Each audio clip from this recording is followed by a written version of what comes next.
Tata, the name that lies at the heart of India's success on the global business stage. It is safe to say that Tata and India flourish together. The Tata Group has pioneered multiple industries in India and remains a market leader for almost 2 centuries. It won't be wrong to say that Tata is a living business encyclopedia for all the business people in India and worldwide. This video is brought to you by Bupso. I am Akanksha Jain, and in today's video, I will tell you everything about Tata's success over the 2 centuries. Most people think of Tata's car division whenever they hear about Tata Motors, but their reach extends far beyond that one subsidiary. This video will talk about the 3 generations of Tata to see how they built one of India's most successful companies, their entire history. The story of Tata begins during British rule.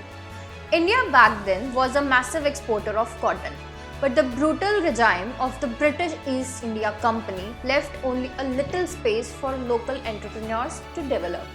The rash treatment by the British eventually resulted in the 1857 Mutiny Rebellion. And we all know that this ended the power of the British East India Company and replaced with the British Raj. Because India was an exporting country and one of India's forefront exporters was Jamshedji Tata. He was the son of an exporter in Mumbai and he graduated in 1858.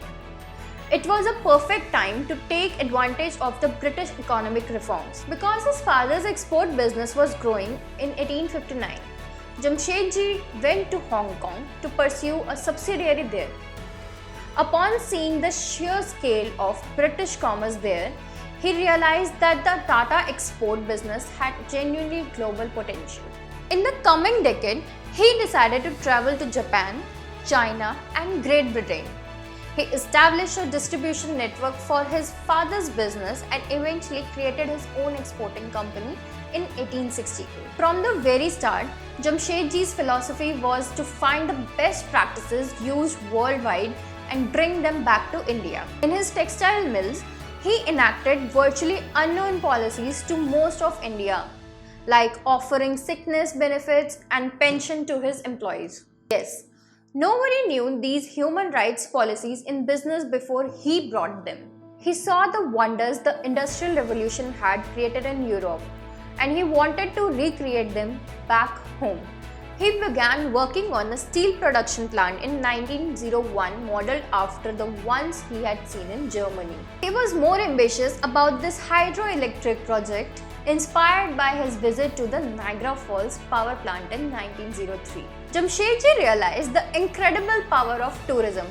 You see, world has so much to teach us. He then created a chain of hotels, starting with the Taj Mahal Palace Hotel, which even today is one of the most recognizable buildings in Mumbai.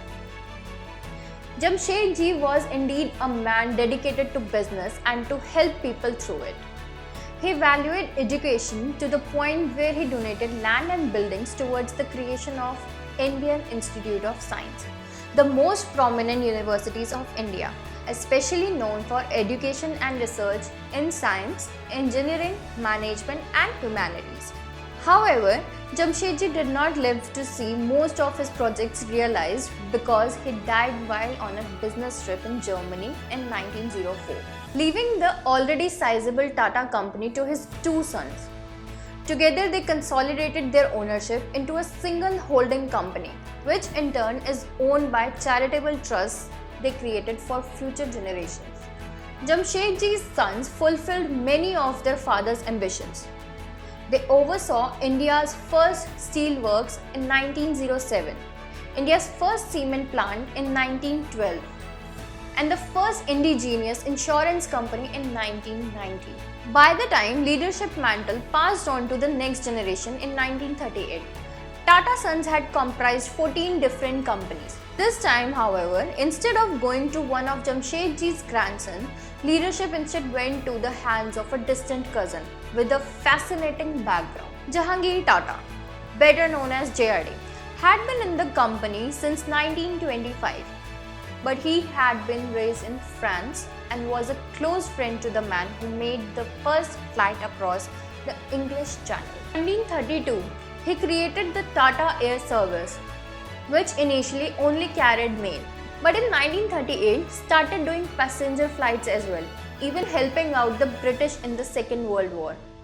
Despite India's independence in 1947 would have been beneficial to the Tatas, Mr. Jawaharlal Nehru, India's first Prime Minister, noticed just how successful JRD had been with his airline, and he decided to nationalize it.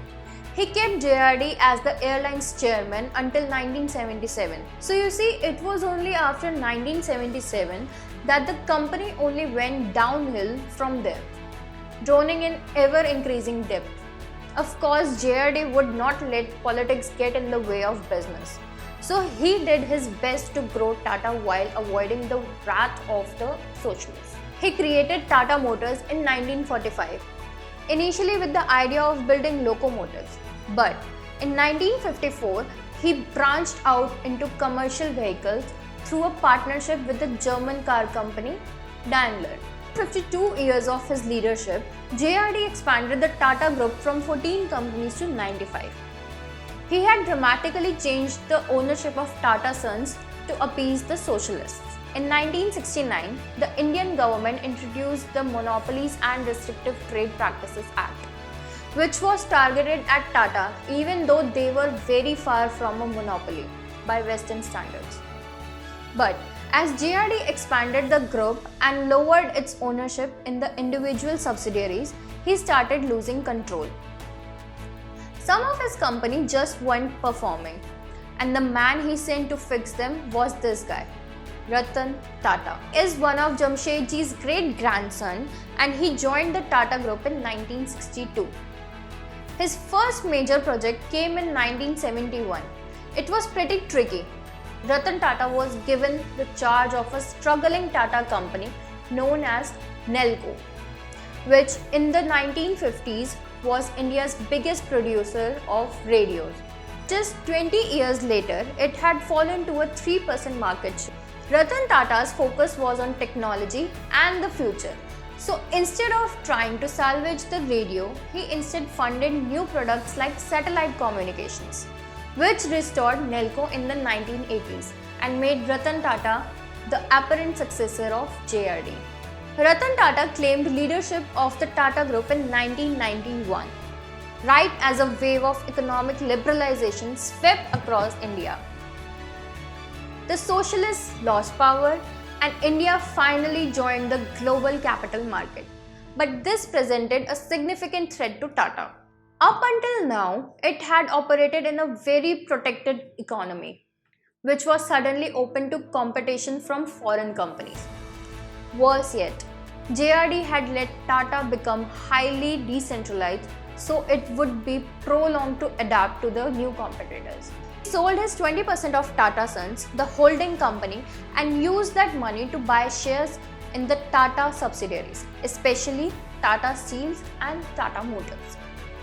He then recognized all 100 subsidiaries into 7 sectors, establishing a framework along which he could actually control them. But just wielding power isn't enough to turn around a struggling business. And in the 1990s, pretty much every Tata company was losing ground to international competitors. Ratan's answer, however, was brilliant. He started acquiring foreign competitors and absorbing them into the Tata Group, effectively buying all their talent and supply chains and experience in order to strengthen his business back home in India while also expanding internationally. Ratan's buying spree began in the year 2000 when his beverage company Tata Tea acquired the Tetley company from Great Britain. Over the next decade, Ratan ended up acquiring hundreds of companies for pretty much every subsidiary in the Tata Group. He most notably purchased the European steel Titan Chorus for $12 billion in 2007, and then Jaguar Land Rover for $2 billion in 2008. As you can imagine, the international buying spree has been paying dividends for Tata, and today the majority of their revenues actually come from outside of the India. What's even more beautiful is that most Tata subsidiaries are actually public companies whose shares you can purchase on the stock market in India. Tata's journey is a walk of elephant in the forest of business. Even the world's topmost companies stop to look at Tata when Tata makes any move in its business. So that was all Tata in today's video. I hope you liked the video. Do let me know your views on it in the comment section. For more such informative and interesting videos, keep watching Bupso. And please subscribe if you have not subscribed it yet. Thank you for watching.